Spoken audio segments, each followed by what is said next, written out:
Good afternoon, everyone. I hope you're having an educational and fulfilling day. We have an exciting lineup of speakers for you this afternoon, and we're going to start with Dr. Michael Rich, and he is known as a Mediatrician, and he's from the Center on Media in Child Health, and he will be speaking to you about gaming disorders. So let's welcome Dr. Rich. Good afternoon, everybody. And now for something probably completely different from what you've done today. I know that there's at least one person in this room who has some teenage kids back home gaming instead of doing something useful. Is that true? More than one? Yeah. Some of you may have heard that in the past week, the World Health Organization has announced that there is a new diagnosis under mental health disorders called gaming disorder. And as the founding director of the Center on Media and Child Health, which has been around for 16 years now, I want to go a little more deeply into this because this has been a subject of a lot of debate over the last 2 decades, really. And I want to start by introducing you to a patient of mine. Patrick came to me on a wintry night brought to me by the school doctor at one of the elite prep schools outside of Boston. And he had been a top student. He had straight A's. He was beginning to fail. He stopped going to meals. He stopped showering. And they began to think that he had a schizophrenic break.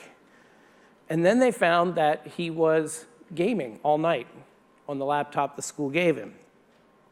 So they took away his laptop. They took away his smartphone. They took away his tablet.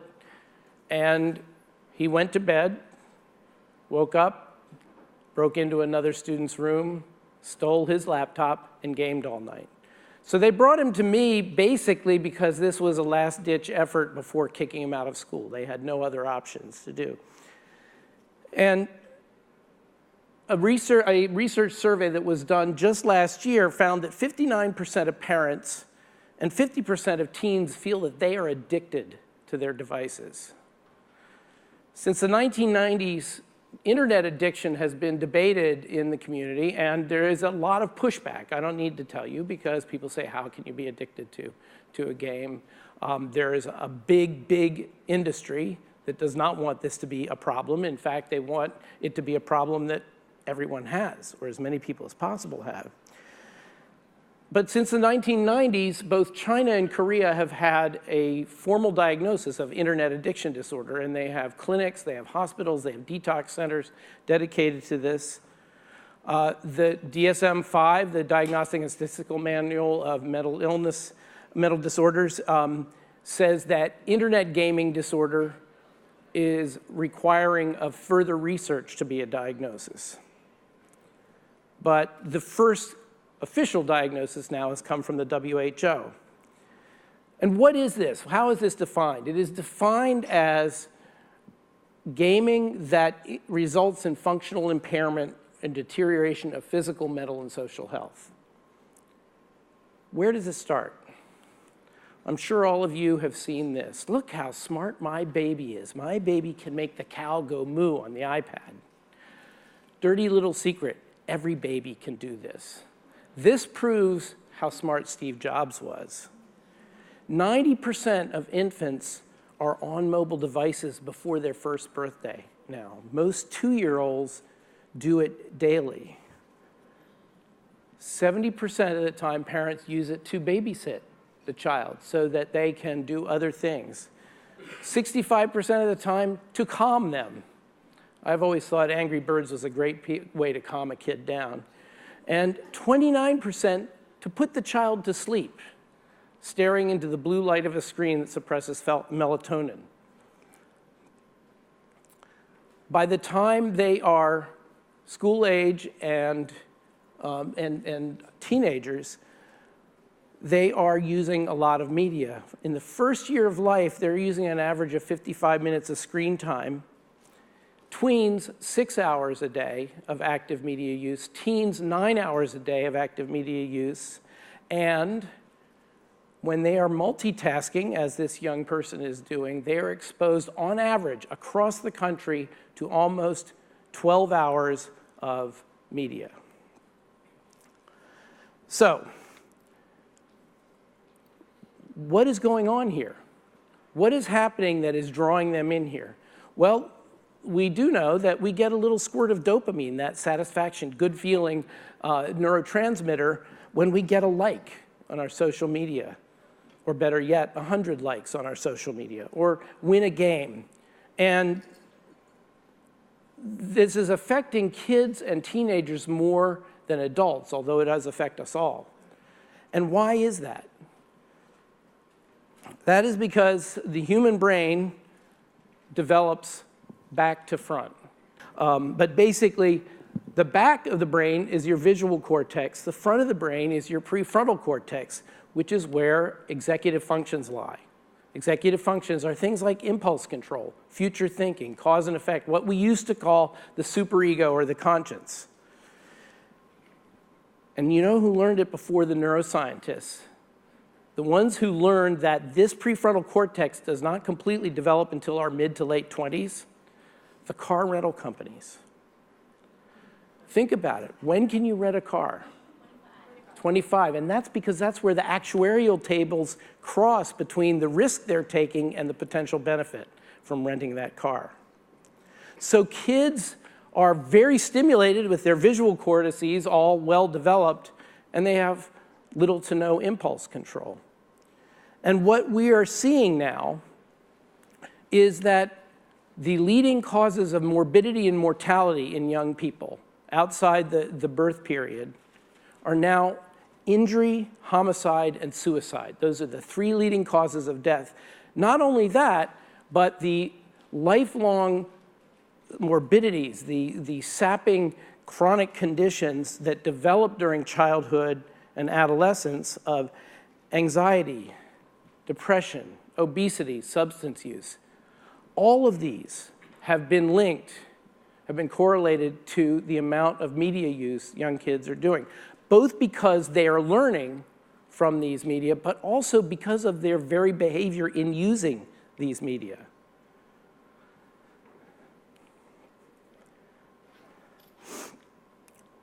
So what is going on here? 48% of parents and 72% of the kids feel that when they get pinged, when that smartphone goes off, they must respond immediately, regardless of what they're doing, whether they're talking to someone, whether they're doing homework, whether they're driving. And 77% of parents and 41% of teens feel the other is distracted when they're talking to each other, whether or not messages are coming in. Simply having that phone in your pocket and thinking about what might come in or what one just sent or what someone might respond or why someone hasn't responded is distracting almost half of all of us.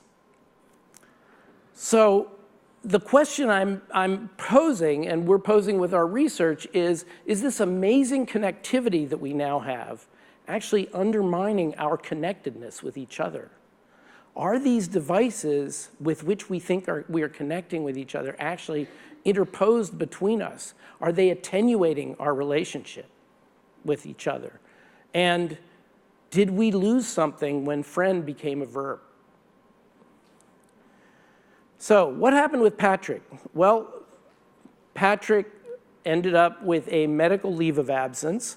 We attempted outpatient therapy with him, with helping him move away from his devices and use them more mindfully and in more focused ways, and he was unable to do that in an outpatient setting. We actually ended up sending him to wilderness therapy, where they put on a backpack and they go out into the woods where, among other things, there's no signal, and they're there with a therapist. And he was able to essentially rebuild himself from the inside out.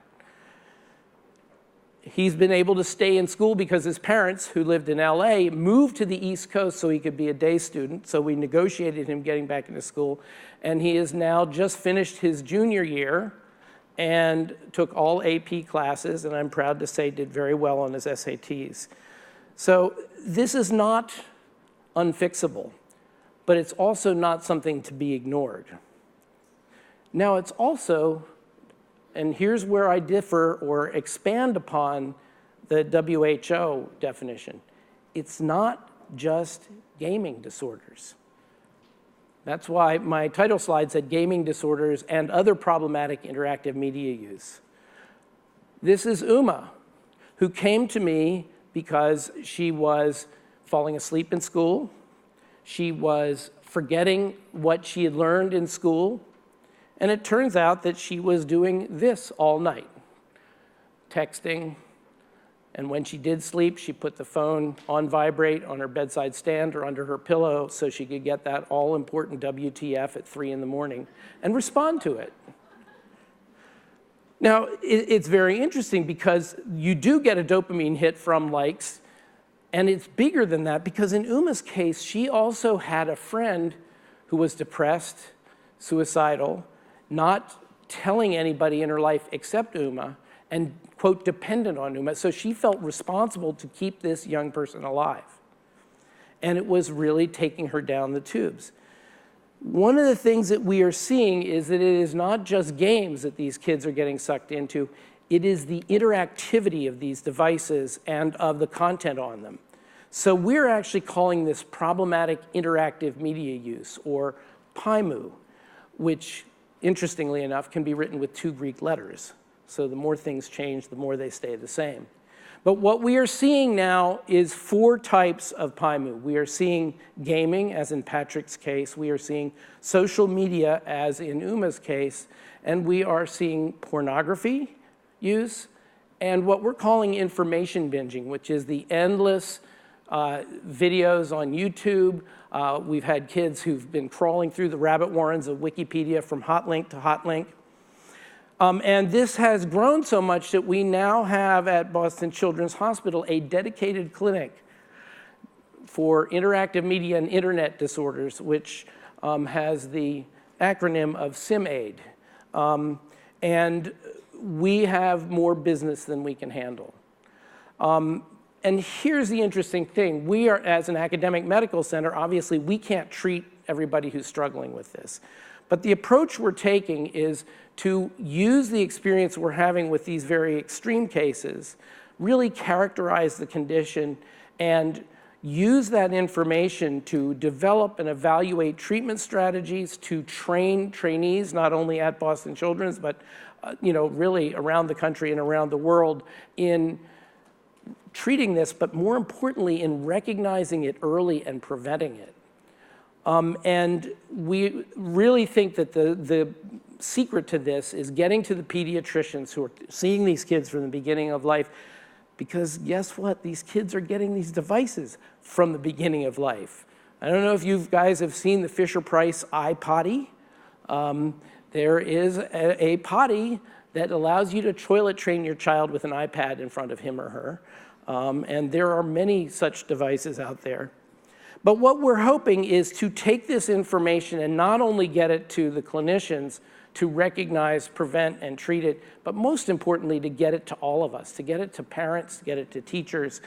And we do that through an online advice column called Ask the Mediatrician, which we get all kinds of questions. We answer these questions in ways that are based in the research, that are balanced, and that are practical, that they can go home and do right now. And we get questions like this: how can I help my teen focus and stop procrastinating with media? We have questions like, at what age should my kid get a smartphone? And the answer is, it's complicated. It depends on the kid and the kid's need. And my favorite question to date has been, how do I get my 10-year-old son to quit singing Viva Viagra in the supermarket? So what we really want to do is help bring the media exposure and media use kids have into the same kind of a scientific spotlight, where we look at the positives and the negatives of the media they use and how they use them, much the way we look at nutrition or injury prevention. Not to say no, no, no, it's bad or it'll make them stupid. We have had a half a century now of saying that about television.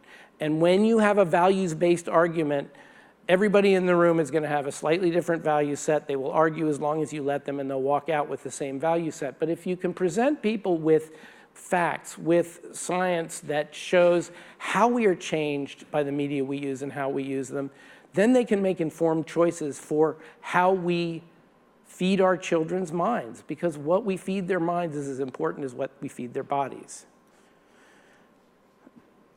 Now, I've got to show you a medical image here. This is a functional MRI image of the human brain at work on a task-positive activity.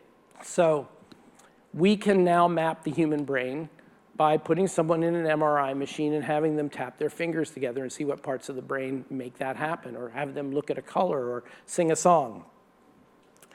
And we see these nice discrete hits of brain activity. And one day, a researcher turned on the machine while the subject was sitting in there staring at beige plastic 6 inches from your face, which is, unless you're claustrophobic, a very boring place to be. And look at what happened. A huge, diverse area of the brain lit up, far more diverse, much bigger than what happened when they were doing things. And so in our infinite wisdom, we said this is what we'll call the default mode network, meaning the brain not doing anything. But one of the researchers then said, wait a minute, let's see what was going on, and asked the subject what was happening. And the subject would say things like, well, last thing you showed me was a cardboard colored red. You showed me the color red. And that reminded me I have tomatoes in the garden that need to be picked, and I should have picked them 2 weeks ago, but I'll make tomato sauce with them, and I'll use Grandma's recipe, but Grandma died last year, and that makes me kind of sad, but I met a cousin I never knew I had at the funeral. And what we do when our minds wander is we flit from idea to thought to memory to sensation, like a butterfly from flower to flower. And it's where some people feel now that it's where we develop that unique template that we call the self. That set of experiences and ideas and perceptions that is only ours. There are other people who are now working on the so-called default mode network, which was as much of a misnomer as junk DNA, which we now know is the source of epigenetics, who are looking at this as the source of creativity. That if you think about it, when your mind wanders, you go off in all these divergent directions, bring things together and put them together in new ways. And we've been measuring human IQ since the late 1800s, and the IQ of the population has gone up 10 points every generation, something called the Flynn effect. And that's because what we're measuring when we measure IQ is our ability to access information and put it together. We also know that there are many kinds of intelligence, including creativity. And there is a CQ, or creativity quotient, that has been measured since 1950. And our collective CQ has steadily gone down from 1950 till now. So one of the questions that brings to mind is, we now are in an environment where we have incredible access to information. We have this tsunami of information coming at us all the time. Of course, we're going to be able to access that more quickly and put it together more quickly. But are we missing out on something? Are we displacing something? And this recalls that a century ago, there was a patent officer in Switzerland who used to walk to work beside the river, looking at the eddies and swirls in the water, stamp a bunch of meaningless papers, and come back home and write up a little thing called the theory of relativity. Late in his life, Einstein was asked, how did you come up with this incredibly complex formula, this theory that no one has been able to disprove in half a century? He said, it's because I was bored. What we displace when we stare at our smartphones or our laptops is boredom. Boredom is not the enemy. Boredom is where creativity and imagination happen. And we need that dissonance. We need that discomfort of boredom to make us go there. So perhaps instead of thinking about developing our killer app, we should think about developing our killer bees. Be balanced between our use and our non-use, understanding that there is great value in putting them down. Be mindful in our use, and most of all, particularly for those of us who have important relationships and children, be present, because we are not present when we are staring at these phones. And remember that on your electronic device, the most important feature is this one. Remember to push it early and often. Thanks for listening.